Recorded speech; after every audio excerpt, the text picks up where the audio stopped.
എന്താണ് വിശ്വാസ പ്രമാണം? Nicene creed.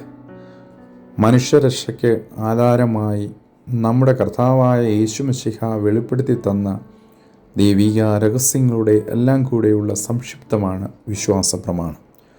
What is of faith എന്ന് ചോദിക്കുമ്പോൾ വളരെ കൃത്യമായി ഉത്തരം കൊടുക്കുന്ന ഒരു സംഹിതയാണ് വിശ്വാസ പ്രമാണം. ക്രിസ്തീയ സഭയെയും ക്രിസ്തീയ സഭ നിലനിന്നിരുന്ന റോമൻ സാമ്രാജ്യത്തെയും വളരെയധികം ബാധിച്ച ഒരു വിഷയമായിരുന്നു അറിയോസിൻ്റെ വേദവിപരീതം. അറിയോസ് അലക്സാണ്ട്രിയ സഭയിലെ ഒരു മഹാപണ്ഡിതനായ പട്ടക്കാരനായിരുന്നു. അദ്ദേഹം കർത്താവിനെക്കുറിച്ച് പഠിപ്പിച്ചു വന്നപ്പോൾ വേദവിപരീതമായി മാറി.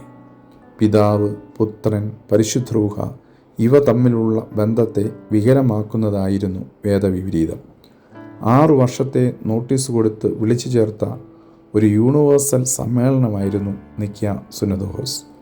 ഇന്നത്തെ തുർക്കിയിലുള്ള നിക്യ എന്ന ചെറിയ പട്ടണത്തിലാണ് AD 325 ഈ സുനദോസ് കൂടിയത്.